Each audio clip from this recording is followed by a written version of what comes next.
As you're able, for the Pledge of Allegiance. I pledge allegiance to the flag of the United States of America and to the republic for which it stands, one nation, under God, indivisible, with liberty and justice for all. Now, Patrick Fennelly, Senior Vice President, Portfolio Management Director at Morgan Stanley Wealth Management, will give our invocation. Patrick. Good afternoon. With the work week starting with Labor Day and ending with the Packers opening game, I thought I'd share two quotes with you to reflect on during our invocation. The first by Vince Lombardi, who said, the only way to succeed in anything is to give it everything.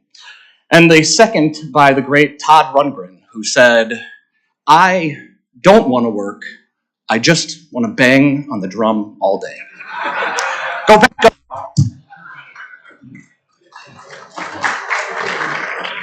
Thank you, Patrick, for the invocation. Special thanks to Corey Zetz and Linda Woods for greeting us today near the lunch line, and to seasoned pro Jamie Reeve for hosting the new member table. I'd like to welcome our virtual audience. We are happy you're able to join us today via the live stream. We'd also like to thank our longtime partner, Wisconsin Eye, who is sharing our program on their website. I'd also like to welcome our guests who are here in Memorial Hall. We have just two today, but please stand when I call your names. Eric Searing, Wisconsin Institute for Law and Liberty.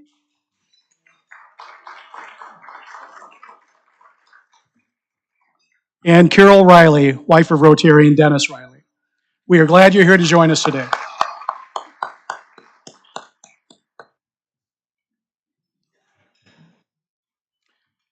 Before we turn to the program, let's catch up on some club business, which includes introducing a new member today.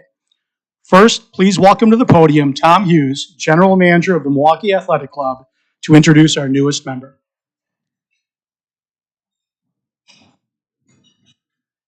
Thank you, President Saj. It's so wonderful to be here, talking to everyone over lunch today. Just big smiles on everyone's face after that long weekend, huh? I'm just having a really nice, beautiful day today. So today it's my pleasure to be in front of you, introducing my friend Yolanda Shoapi.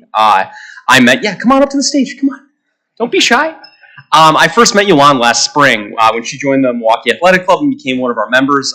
And getting her to Rotary has been a combined effort. We have a lot of members that sort of cross between Rotary and the MAC. And it sort of was a big combined effort to bring her here. Yolanda is one of those people that you meet maybe a couple of times a year where they come into your life and you think, man, this person has such a great story, such good energy, such good impact, and such an ability to connect people. And that's really what we're all about here, right? Yolanda is a vice president and general manager at Johnson Controls. She used to own a restaurant called Irie Zulu that introduced many of us to African cuisine. She is from Cameroon, has lived in Australia. She's one of those people that just defies category across the board. And when I think about people of action and connecting and what we really do here at the core of why we all come together each week, as I got to know Yolanda, she really has this mission and dream and this driving passion to bring the food of her native land in Cameroon and the adjacent countries to people here. And we started working together on a program on November 10th of this year that's going to be called the Taste of Africa Gala at the Milwaukee Athletic Club, which I am shamelessly plugging in front of all of you right now, so look out for more media on that. But with Yolanda's relationships in the community, with her drive to action, to volunteering, to commitment, I just could not think of a better person to be a fit here, and it is my honor to introduce her to you all today. Yolanda, I will let you take the mic. Wow, Tom, thank you so much. I'm very moved because I'm in the midst of amazing people, truly. I came here as a guest a couple of months ago, and I knew I was home because I was invited in the US by a Rotarian as a scholarship recipient, Dr. Thomas Bausch of Marquette University. So I'm gonna be brief and I'm gonna be gone. My passion in life is connecting people, resources, and talent, and most importantly, elevating the culture of Africa to participate to the fabric of our vibrant city, adding more joy, more love, and of course, learning and sharing as we're here. So the mission of the Rotary is just so much core to who I am and to what I want to do. So thank you so much for having me.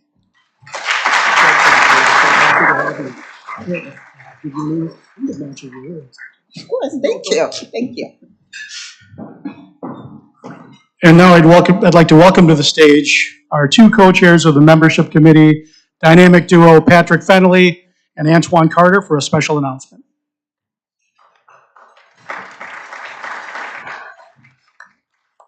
Yeah. All right. So, good afternoon, everyone. Can I get a little more than that? Can I get a little more? Hey, everybody. Yeah. I'm not a president, so I can't do that.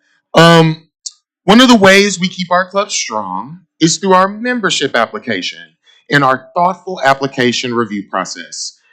If you are thinking about someone you might want to invite to join Rotary, but are not sure if they are a fit for Rotary, here's a tip.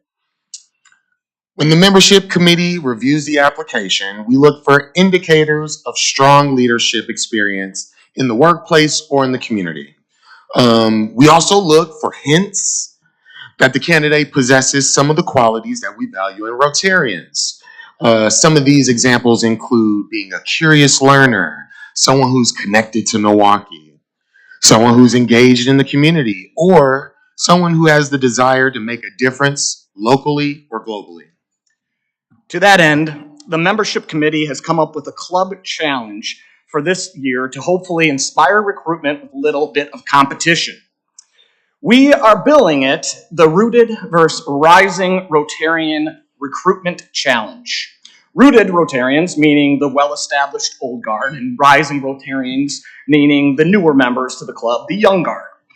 Over the course of the Rotary year, we will pit these two groups together and see which group, the rooted or the rising, can recruit more members to the club. So, while this is meant to be a friendly competition, foul play is certainly encouraged. So, if that means you got to do whatever you need to do to get that group to the top. Results will be displayed weekly on the screens, so you will already know the score. And as you can see, the rooted Rotarians already hold an early lead. Well, that's not right. I mean, Antoine, us young bucks really need to pull it together here, huh? Patrick, I have some bad news. You're not a you're rooted, bro. Are you saying I'm a rooted Rotarian? You know what? Darn straight I am, and I'm proud to be part of such an illustrious group. So, members joining prior to 2018 are rooted, and members like me who joined after 2018 are rising. But it's not really an age thing. And don't worry if you don't remember when you joined, like Patrick. We'll make it easy for you. So, on your cards here, you may be a awesome light blue sticker like myself, being a rising, or you can be an awesome dark blue dot like Patrick. Very distinguishable. Very. And so what's on the line? Well, at the end of the year, I will treat anyone on the winning team who proposed a new member to a cocktail party in their honor. So, let's have some fun, let's grow the club, and make sure that Team Rooted is Rising. Thank you. Go rising. Saj, can I get a mug? Thank you, Antoine and Patrick. On Saturday, Rotarians gathered at the Canes Commons, Milwaukee's coolest townhouse community, for a special social featuring food, drink, and live music from Lulu Quintet. It was a fabulous day, well spent with Rotarians and friends. One more time, let's please give a round of applause to Rotarians Julie Lee Kohler, David Baum, Jody Lowe, Patrick Mitsoon, and Brett Timmerman, who graciously offered to host our club members in their courtyard. Thank you.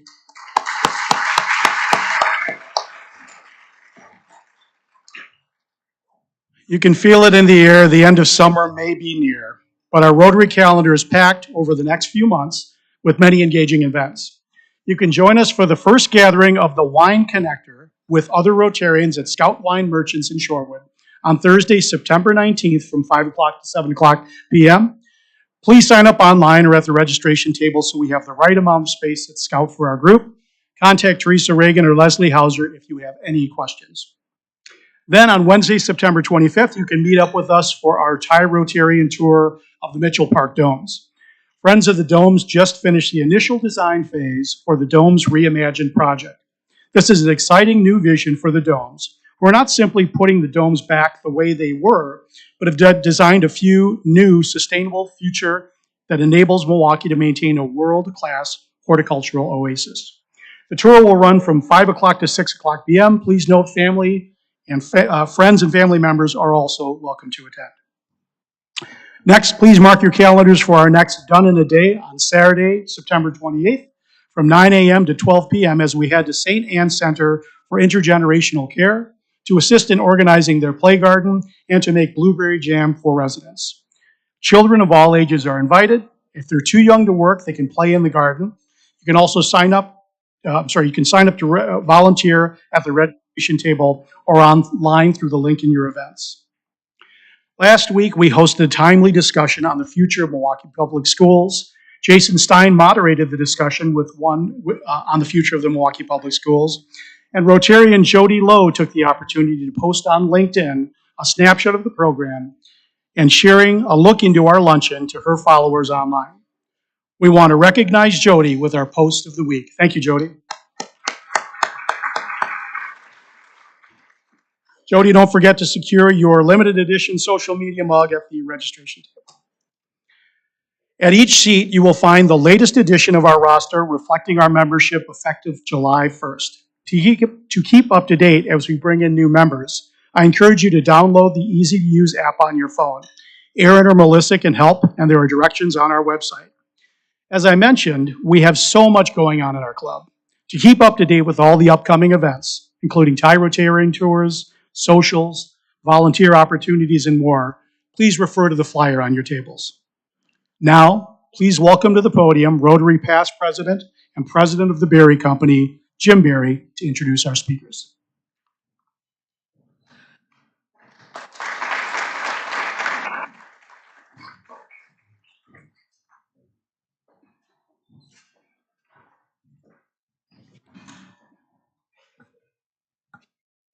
Thank you, President Saj. The Wisconsin Institute for Law and Liberty recognizes that the principles and institutions that have made America an exceptional nation were hard won and can easily be lost. WIL is therefore dedicated to a vigorous defense of these foundations as the basis of a free society. The core principles that inform WIL's mission include fidelity to the Constitution with its principles of limited government, federalism, separation of powers, and individual liberties. Commitment to free markets that allows for private enterprise, entrepreneurship, and voluntary exchange within the rule of law. Commitment to the fundamental institutions of civil society that cultivate individuals capable of self-governance, and dedication to the formation of informed and capable citizenship. I have had the privilege of serving as the chairman of the board of directors of WIL since its founding in 2011, and it is my further privilege today to introduce our guest speakers, both of whom work at WIL, Miranda Spindt and Will Flanders. They are two of the leading lights at WIL. Miranda Spindt is a WIL policy associate. She assists the policy team with research, writing, and legislative efforts in multiple policy areas, especially healthcare and other social issues where ideas rooted in individual liberty and free markets are needed for policymakers. Her writing has appeared in various publications, including the Daily Caller, Inside Sources, and the Wisconsin State Journal. Miranda holds a BA in both political science and economics from Marquette University, and an MPA with a concentration in policy analysis and analytics from Norwich University. Will Flanders is the research director at WIL. Since joining WIL, he has authored or co-authored reports on the return on investment from charter schools, the effects of Act 10 on the teaching workforce, and the economic benefits of Milwaukee Parental Choice Program, among others.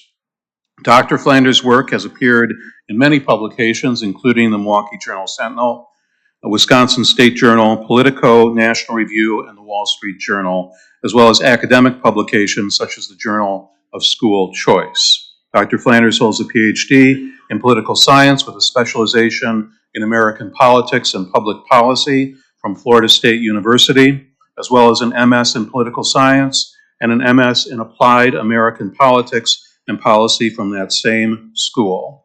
Please join me in giving a warm Rotary welcome to Miranda and Will.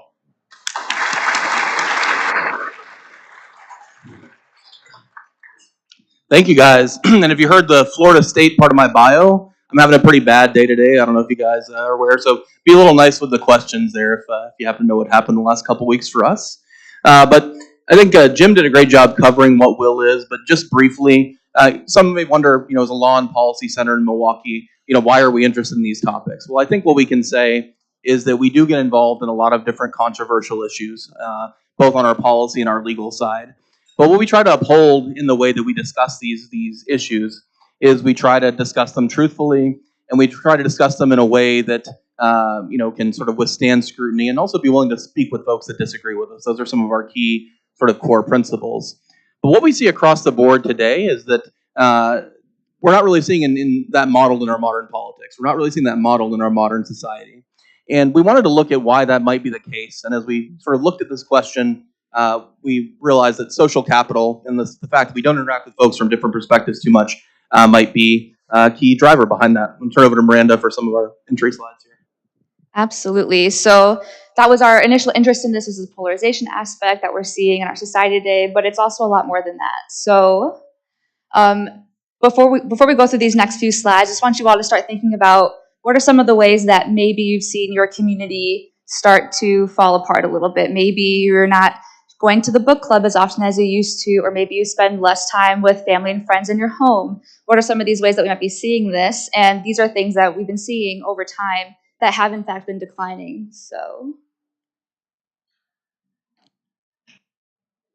these are a few examples from Robert Putnam's book, Bowling Alone, which we'll discuss in a couple slides here. So for example, people are spending less time going to public meetings. They're not entertaining guests in their homes as often as they used to.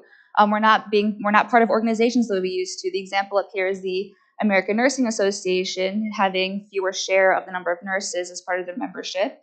But that extends to groups like Rotary Club and any other type of social organization where people are just less involved than they used to be. And we're seeing this in a lot of different areas. So this is a source from the Department of Health and Human Services. In 2022, the Surgeon General declared isolation and loneliness an epidemic in the United States. And this is part of their research. So as you can see, we're having decreases in companionship, household family engagement. We're having increases in social isolation. We're less engaged with our friends, our non-household family, engagement with others. All these things have been decreasing over time. So those examples from Robert Putnam's book were from the 1950s up until the year 1999, and this is some more recent research to show that these things are still declining. And then this is just one more example. So these are examples of responses of the same survey taken over time of people who are reporting their feelings of loneliness. And as you can see, that has been significantly increasing and becoming more relevant over time, especially in the past 2 decades. So all of this is really an indicator of social capital. So before we move on, I mean, just going through all these slides, I mean, by a show of hands, how many of you feel like in your own lives that maybe this has been an issue that you've noticed or that you might think of? Anyone? Maybe? This is the Rotary Club, and you guys are definitely more social. You guys are the other end of the spectrum. But I mean, I can tell you in my own life, I mean, how much time people my age spend on social media. We saw a statistic this morning that young people are, like 60% of people born between 1990 and 2000 are in 0 social clubs. And so this is a serious issue. We don't have the same institutions and communities that we used to have. And that's what social capital is. And that's what's really important is our social connectedness, the networks that we have with our families, our broader communities are really a foundation that when it's declined has a downstream effect on all these other issues we're seeing in our society. So this is a web that I put together of all these different things that we can see would become worse due to declining social capital, and there's a root issue. And as we go through some of these next slides, I'm going through different aspects of this. It's important to know that all of these things interact with each other and both impact and cause one another. Any other thoughts, Flanders, before? Okay. So where does this concept come from? Well, I think a lot of folks trace it back to the work of Robert Putnam, and I think that's a key source. I think what's interesting to know here is we think about this concept sort of across the political spectrum. Robert Putnam is a Harvard sociologist, and while I don't think he's like a extremely liberal person, he comes at it from a more liberal perspective. But you go back even further, and you can find a conservative perspective that sort of aligns with this, and that's the Quest for Community by Robert Nisbet. This is a book that I read while I was in graduate school, and basically it's sort of talking about the institutional, the value of institutions in a society. If we're going to have a free society, which I think all of us, across the political spectrum are believers in maintaining sort of a level of freedom in this country, institutions play an important role. And those institutions are things like the Rotary Club, like we're here today. Those are things like churches and community centers. Putnam's book, of course, got most famous for saying these are things like bowling leagues. I think Wisconsin still leads the nation in the number of bowling leagues, but even in Wisconsin, the number of bowling leagues has gone down over the past 25 years. And what's important about these institutions is these are places that people, and again, you guys already know this because you're in the Rotary Club, but these are places where people from different backgrounds interact. And when you don't have those opportunities, that leads to more isolation into these bubbles that leads to a lot of those downstream effects that Miranda was talking about on the previous slide. But it's not a one-sided thing. We may come from a conservative libertarian perspective, but whether on the left or the right, people see value in these institutional foundations and the role they play in society. So some more recent research on this topic was done in 2018 by the Joint Economic Committee, and they tried to take a current snapshot of what social capital is looking like today, and these were some of the measurements they take or used, and this is just an example of really how wide-reaching social capital is and kind of how difficult it is to understand and measure. So there's a wide range of things they use, from the percentage of unmarried births to people who attended a meeting to how many of to volunteering rates, to the amount of crime. Did you do a favor for one of your neighbors in the past month? These are all things that are kind of just to show like how diverse this can be, and it can be kind of complicated, as on that previous slide with the web graph there. And all of these things really interact with each other in different ways. And this is just a nice way to think about it's really complicated and it can be overwhelming, but at the same time, it's also very intuitive. How strong is your community and the relationships you have with the people in it? So from that same study, this is a graph of the United States and what that looks like. Wisconsin is the third state overall with having strong social capital, but again, like Flanders mentioned, that doesn't mean that it hasn't been declining over time, that we aren't seeing issues in our state and country overall. Yeah, and just a note here, lighter colors mean more social capital essentially on this map. And when we think about this as coming from a conservative perspective, you see some of the states in the that are more conservative tend to have lower social capital, and there are a lot of reasons that's the case. But that's also something for our organization we've been interested in looking into. But Wisconsin does pretty well on this. It'd be interesting, for further work to explore the foundations of why Wisconsin does pretty well.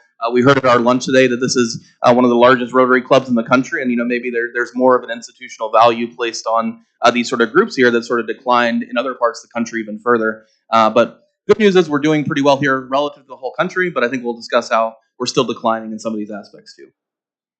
So diving deeper into some of the aspects that we see impacted by declining social capital. So first, starting off with mental and physical health.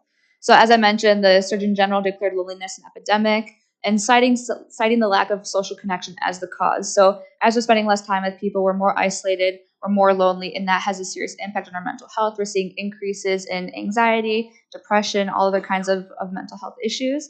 And then, of course, your mental health impacts your physical health. I mean, how many of you get sick when you get super stressed for a longer period of time, and that you actually catch a cold? That happened to me recently. So when you have these higher increases of loneliness causing all these other mental health issues, that leads to higher rates of dementia, stroke, heart disease, and all these other things that can impact us. So we're seeing a mental health crisis. Obviously, healthcare is a big issue in our country as well. So that's one aspect of which social capital is important to think about.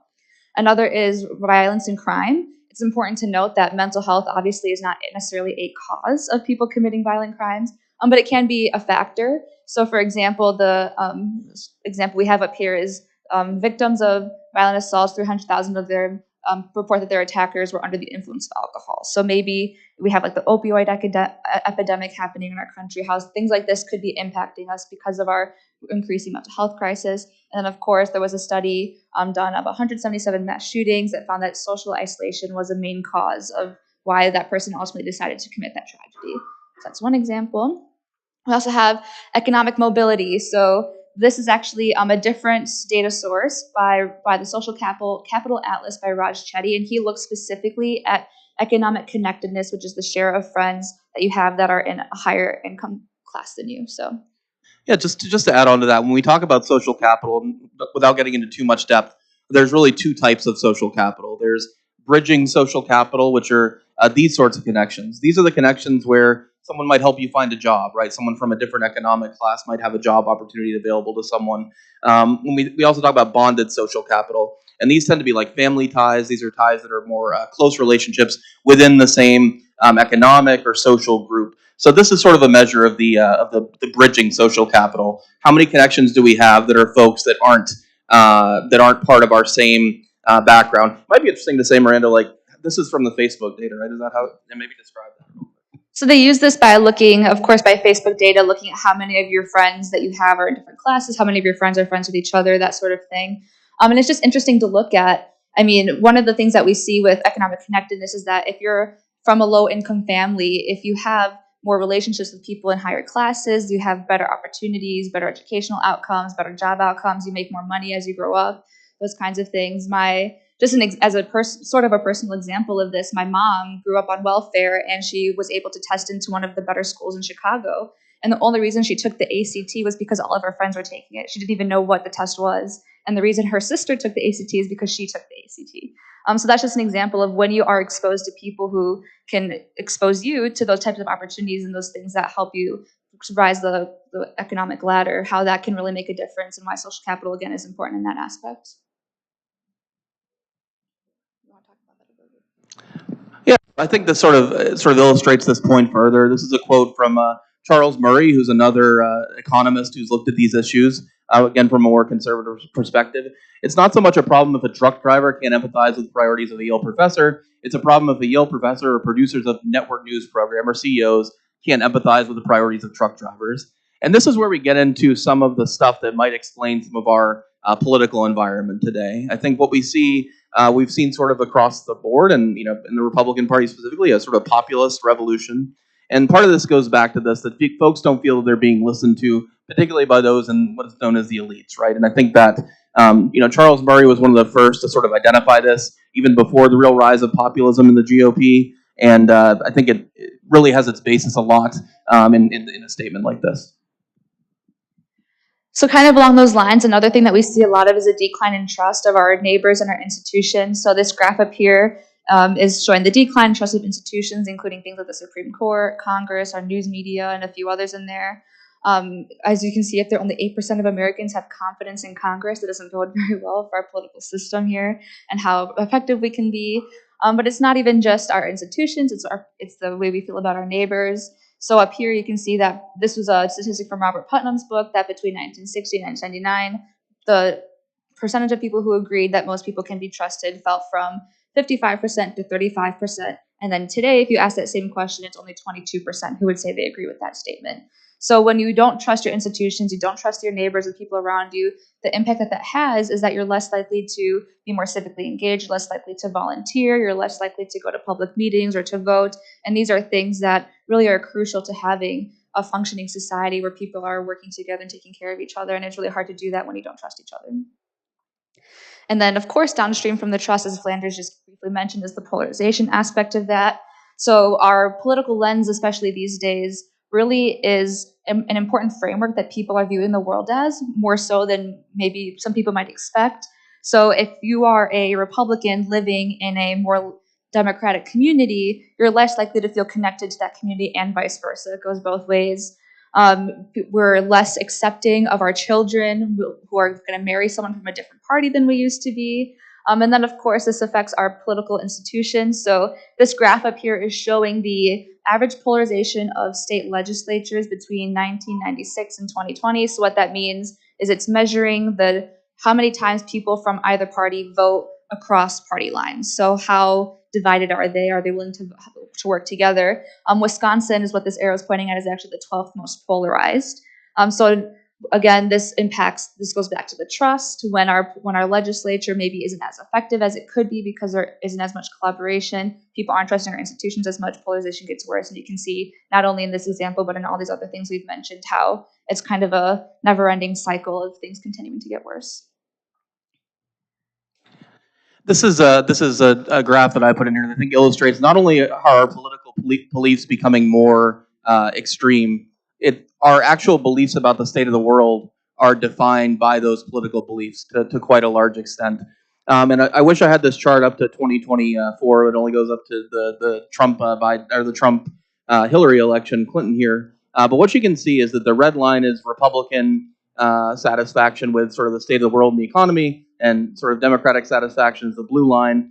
What you see is that immediately upon the flip of the elections, the parties immediately flip in terms of how you feel the state of the world is.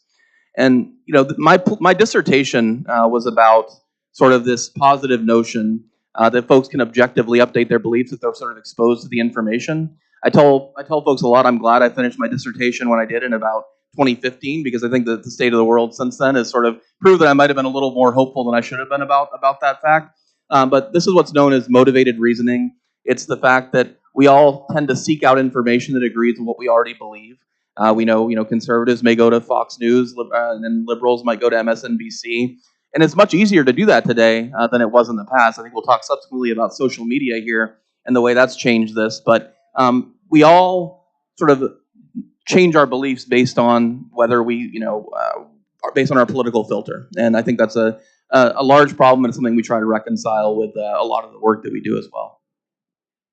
So as we talk about all these things, the obvious question here is, why is this happening? How did this start becoming such a big issue, and when did this start? And the answer really is with technology. So when you look at Robert Putnam's book, he almost completely attributes the start of the decline of social capital to the rise of television in the homes.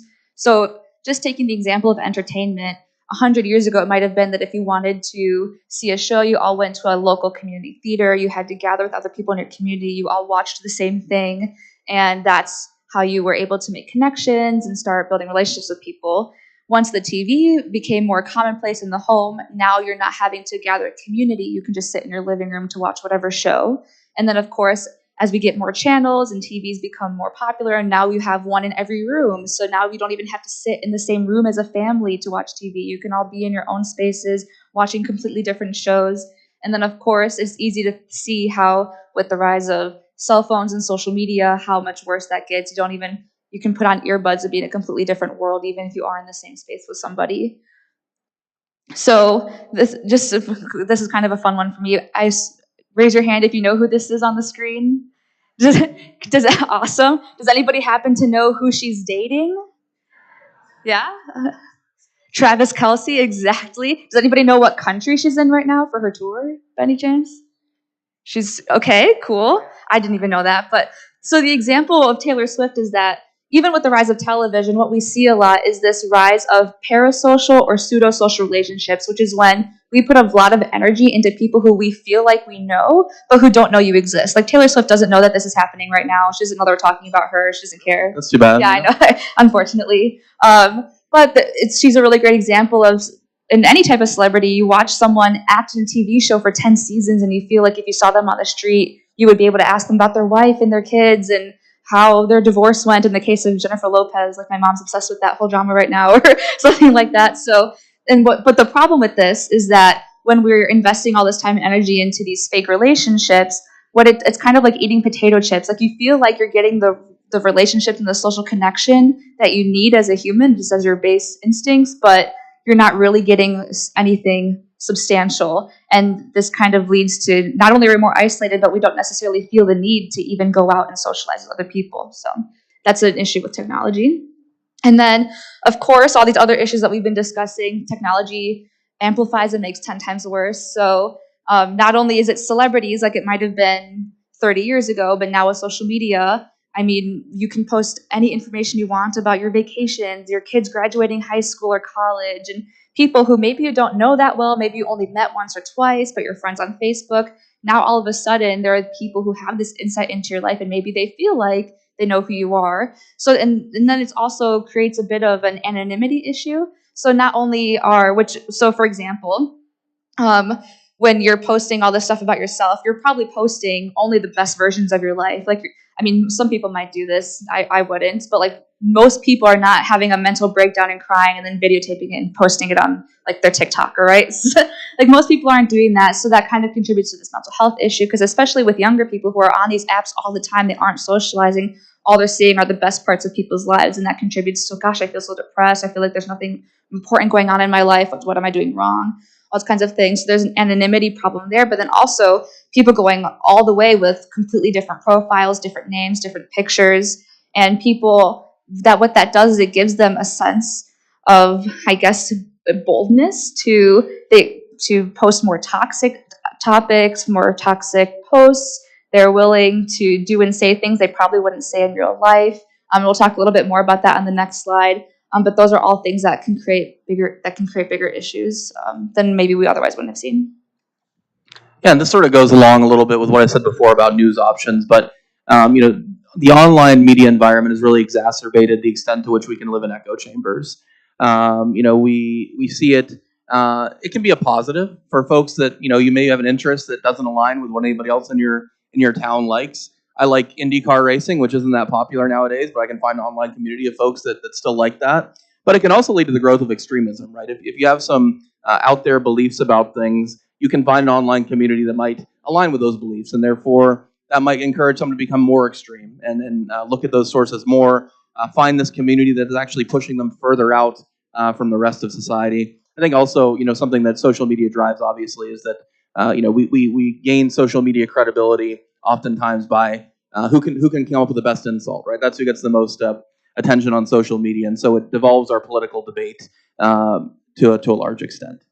And an interesting tidbit on this too is that there was research done. There's a book called The Social Media Prism by Chris Bale. It's really interesting. I read it in college, and he did a study where you'd think that the obvious answer would be, well, let's just expose people to different viewpoints on social media. What that did is it actually made them more extreme, going like they got defensive. It becomes a part of your personality and your identity, where when you see something that's against what you believe, it feels like a personal attack, and you actually become more defensive, then you become more curious, which is an interesting dilemma. So this is a very difficult topic. It feels very dire. How do you even begin to start addressing issues like this? There's a few things that we're looking into. This is by no means a comprehensive list, but these are just a few ideas that can at least begin encouraging some ways for society to come in and do its thing. So one example would be the universal charitable deduction. So during the pandemic, in addition to the standard deduction, which most people are eligible to take, you could also get an additional charitable deduction on top of that. That was just a way to help encourage people to utilize that more, and then hopefully as people become more aware of it, people are more willing to donate to different causes, groups like Rotary or whatever that might be, who are doing good work in the community, and that's one way that we can hopefully encourage people. Another would be eliminating marriage penalties. So this is something that we haven't necessarily talked about yet, but family is really the foundation of our society. It's our very first community. It's really important for the development of our children, especially in those early years. And it's one of those things. It's not necessarily marriage per se that's what's important, but it's the stability that marriage on average is very likely to provide. And this is from the Brookings Institute. They obviously here they're sharing some information about how specifically the stability which marriage is more likely to provide is when that's absent from younger children, that leads to problematic behavior, poor social and cognitive development, lower educational achievement, making less money in adulthood. And that's just an important thing to factor into. And on this next slide, so it's important. And as you can see, obviously marriage has been declining among all classes for decades. But you can see it especially in the middle and lower classes who are already facing a lot of other external factors that can lead to worse outcomes later in life, where they could really benefit from marriage the most. And obviously marriage, this doesn't mean that if you're a single parent, you can't provide stability in your home. And if you are from a married family, doesn't necessarily mean that it's a great one, but it's just an important thing on average. And this is something that obviously we don't want to force people to get married or encourage it. It's important for people to take that seriously. But there's some ways, especially when it comes to middle and lower classes, there's marriage penalties in the tax codes, there's marriage penalties in welfare programs such as Medicaid, Section 8 housing, food stamps, where if we're able to make a few adjustments where if you are married, you're not going to lose your benefits. That's just one way where we at least don't have to penalize it and disincentivize people from an institution that really is important. Okay, so those are kind of federal ones. At the state level, there's a way that we could ease some nonprofit regulations. So there's some studies done to show that states with higher regulations on nonprofits have fewer nonprofits than states that are less regulated. Surprise, surprise. So Wisconsin is 29th overall in regulation, but we're really strict with auditing and fees. So that's one way that at least in our state, we can maybe look at some of our codes, see if there's a way to help encourage better nonprofits who are obviously going out and doing some of that natural social capital building in their communities. Another really interesting one is adopting reasonable childhood independence laws. So I'm sure nobody here in this room remembers what it was like growing up in the 70s or 80s, but I watched Stranger Things and other movies from that time, and it's really common to see like the neighborhood kids all on their bicycle gang going from kids to kids' houses, and they go to local parks and that kind of thing. We don't see that so much anymore, and this might be part of the reason. So over time, it has become a trend. This is a book, The Anxious Generation by Jonathan Haidt, which came out a few months ago, right? It's been a bestseller. He talks about how we're seeing a decline in independence with children, whether that's because of technology. Maybe it's easier for parents to monitor them. They can actually track where you are rather than just telling you to come home when the street lights turn on or whatever that is. But what this is leading to are children who are not experiencing the independence that older generations used to experience. And that's important because those are how you develop your problem solving skills, your collaboration skills, your decision making skills. And when you're not having those opportunities to build upon those important life skills, that's what, at least part of this hypothesis, is that what's leading to this major increase, especially in the last 10, 15 years with the younger generation, of this huge increase in anxiety and depression. People just aren't getting the experiences they need to feel capable in their everyday lives and decisions, and that's really important. So with these, you have I was just saying, and crime is lower than the 1980s. A lot of people don't realize that, but crime is significantly lower than it was in the 1980s when we did have, and I was around then. I feel a personal attack there about, no one in this room, but with my gray hair, I was around, it was more like that, but crime was significantly higher and kids had a lot more freedom is the point I wanted to add. So what these reasonable independence laws do is they just clarify within certain laws and criminal codes and neglect laws and what that means, just clarifies what is reasonable independence for children. So just on the screen, I'm sure maybe some of you have been reading them. These are just a few examples from an organization called Let Grow, which is advocating for these laws to be passed. Just a few stories of parents who were letting their kids play down the street or in the park across the street from their home, and they were put through. It took 2 years for one of these moms to have the neglect cases dropped on her. Another family had CPS come and investigate, asking their kids inappropriate questions that they were no issues. So, and those can be more traumatic than just letting your kid play outside. So the whole point is just hopefully by clarifying some of these laws, parents don't have to fear letting their kids be independent, and they know that they won't have any sort of repercussions just for letting their kids experience a little bit of freedom. They should be able to walk to and back from school on their own and that kind of thing. So then those are state laws, and then finally we have some local ideas. So reforming local zoning laws. This is an important aspect. So I just bought a condo this past March, and that was a really interesting experience for me trying to buy a home. I thought I would be able to buy a house, and I couldn't. There aren't too many options, and there's a lot of ways that zoning can impact that. So just reforming some zoning laws this is one example with the missing middle of housing, allowing for more condos and duplexes and all those types, even just smaller homes on smaller lots. A lot of new homes, I'm from like the Waukesha, Delafield area, and all of the new developments are these really big houses that are all on an acre of land, and like those are all going to be $400,000 starting, and that, I'm not going to be able to afford that, right? So just some of those ways to think about that. But it's not just housing, it's also how we're intentionally building our communities to encourage more social connection. Are we making our communities walkable?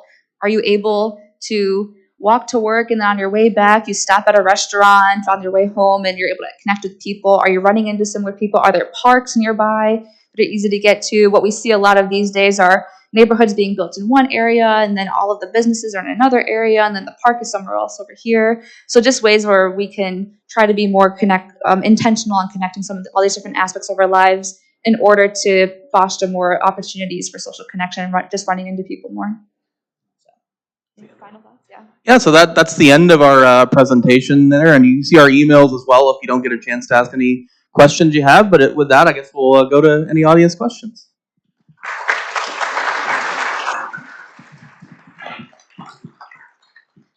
Thank you, Miranda and Will. If you have any questions for Miranda and Will, you can line up behind me. And as always, please keep your questions topical and concise.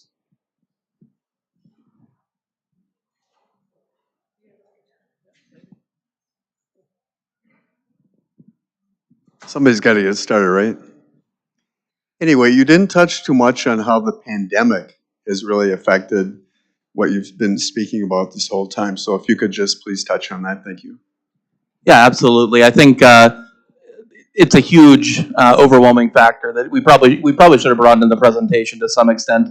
A lot of the isolation issues that we see, the sort of point of the turning of the line happens around 2020, and that's because largely of the year that a lot of folks spent in isolation. And it's for younger people, they missed out on a year of socialization. They didn't maybe learn how to make some of those relationships. For older people, some folks, came to accept the isolation and didn't want to fully engage back into society. So the pandemic absolutely played a huge role, and we shouldn't ignore that. It's a fascinating presentation. Do you have any stats on the reduction in religious attendance or church attendance or temple attendance might be playing in this whole thing? I think I don't know if we touch on that specifically, but that's clearly an impact. I mean, you can see the decline of religious institutions along with every other type of institution, clubs and social interactions and that kinds of thing. That's really important. There's an interesting, it's interesting when you think about the decline of these types of institutions, whether that's church or whatever that is. A lot of people, this might be of interest to a group like this. It seems like really the last place where people can find social capital, find social connection is in their workplace. And how employers and the workplaces have a huge role, especially today, in helping people foster social connection among their employees, creating a culture that is conducive to that kind of thing. So that's an interesting thing that made me think of. But yeah, church religious attendance going down has definitely had a huge impact in people. That's just, again, one less place where people are meeting each other and coming together. Again, thanks for bringing this to our attention, because it's disturbing when you see all those facts and everything on there. How does the U.S. stack up compared to other countries, and is there any other country that's doing something different so that they're not following these trends? Yeah, so I think without the full data in front of us, I think the United States does pretty poorly on a lot of these measures, actually. And when you look at European countries, they tend to be relatively higher. And there can be a lot of different reasons for that. America's always been a melting pot, and we have a much larger variety of people from different cultures here, and that makes it more challenging sometimes. But the U.S. is a little bit low compared to most of Europe and some of those countries. In terms of other parts of the world, I think there's a lot less data, but we do look relatively bad relative to some of our comparable neighbors. I have a 9-year-old granddaughter who so desperately wants a cell phone, and she's not going to get one for quite a while. There's good evidence that I've read in the medical literature about cell phone use in children, how it completely changes how your brain is wired. You want instant gratification, not to mention social networking going down. And then now there's one saying that adults, parents, if they work on their cell phone too much, the same problem happens to their kids. It's kind of scary. I don't know if you guys know much about it or have ideas. Yeah, well, actually, Jonathan Haidt, who we mentioned on one of the slides here, has done a good amount of work on that in recent years, and it's absolutely true. We're not obviously anti-modern technology to a large extent, but with kids, you absolutely have to be cognizant. And for a 9-year-old to have a cell phone, as much as they want it, I think there's a lot of good reason to say that put the hammer down and then be the tough parent or grandparent there. Nokia and Barbie are collaborating to make a flip phone, which has no social media. So if she's really pushing it, maybe get her one of those. That would be what I have to add to that. Thank you, Miranda and Will.